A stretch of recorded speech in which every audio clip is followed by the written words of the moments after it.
तुमच्या जाहिरातीसाठी एक संधी मोठ्या प्रेक्षकांपर्यंत पोहोचवा. व्यवसाय असो किंवा इव्हेंट, विकासनामा सोबत जाहिरात करा.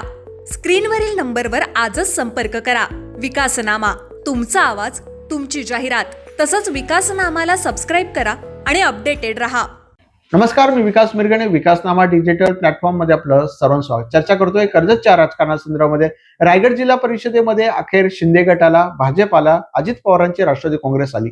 आता मग शिंदे गटाला 2 सभापती दिलेले आहेत, राष्ट्रवादी काँग्रेसला 1 आणि भाजपला 1. भाजपला वैकुंठ पाटील झालेले आहेत, राष्ट्रवादीला नारायण डामसे झाले. म्हणजे रायगड जिल्ह्यामध्ये एकमेव सभापती कर्जतचा आहे. सामाजिक कल्याण खातं, त्यांच्याकडे खातं दिलंय, समाज कल्याण खातं नारायण डामसेकडे. ऑलरेडी यावेळेला 2दा त्यांना खातं मिळालं होतं. हे तिसऱ्यांदा खातं जे आहे ते मिळताना दिसून येत आहे. त्यामुळे नारायण डामसे एकमेव रायगड जिल्ह्यामध्ये राष्ट्रवादी काँग्रेसचे सभापती झालेले आहेत. विशेषतः कर्जत मतदारसंघातून थोडक्याच मतांनी ते जिंकून आले, मात्र ते सभापती झालेले. त्यामुळे समाज कल्याण हे महत्वाचं खातं आहे. वेगळ्या योजना अंमलबजावणी करण्याचा प्रयत्न त्यांनी केला गेला पाहिजे. समाज कल्याणाच्या माध्यमातून त्यांचा विकास न करता कर्जत तालुक्याचा आणि अजित पवार गटाच्या पदाधिकारी आणि कार्यकर्त्यांचा समाज कल्याण झालं पाहिजे, अशी अपेक्षा जी आहे ती कर्जतकर व्यक्त करतायत. कारण एवढं समाज कल्याण खातं हे खूप महत्वाचं आहे. त्यांची वर्णी जी आहेत, 4 पैकी महिला ज्या आहेत त्या 3 ते 4 जे आहेत जिंकून आले. 6 पैकी 2 ठाकरे गट आणि 4 हे जे आहेत ते अजित पवार गट.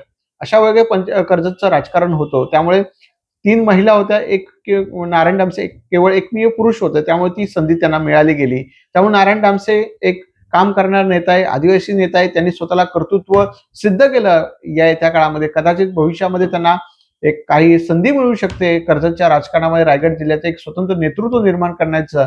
मात्र ते किती काम करतायत, खरोखर समाज कल्याण त्यांचं होतं का, मतदारसंघाचं होतं का, रायगडचं होतं की अजित पवार गटाचं, येत्या काळामध्ये आपल्याला समजेल. पण नारायण डामसेंनी आता तरी चांगलं काम करावं अशी अपेक्षा आदिवासी समाजाकडून व्यक्त करताना दिसून आहे. त्यामुळे आदिवासी समाजाचे प्रश्न मांडले गेले पाहिजे, पक्षाचे संघटन पातळीवर चर्चा केली पाहिजे आणि एक मोठं सर्वाधिक रायगड जिल्ह्यात एकमेव सभापती त्यांच्या 6.25 वर्ष किंवा 1 वर्षात जरी सभापती त्यांच्या वाटेला आलं असलं तरी मात्र त्यांनी काम करावं आणि येत्या काळामध्ये अजित पवार गटाची ताकद कर्जत मतदारसंघात वाढली गेली पाहिजे.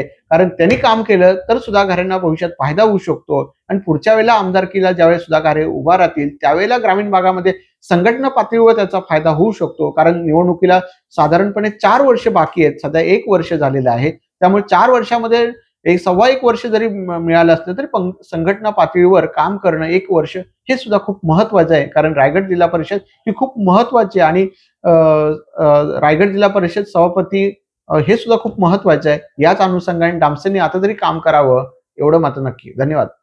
तुमच्या जाहिरातीसाठी एक संधी मोठ्या प्रेक्षकांपर्यंत पोहोचवा. व्यवसाय असो किंवा इव्हेंट, विकासनामा सोबत जाहिरात करा. स्क्रीनवरील नंबरवर आजच संपर्क करा.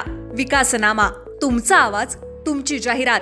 तसंच विकासनामाला सबस्क्राईब करा आणि अपडेटेड रहा.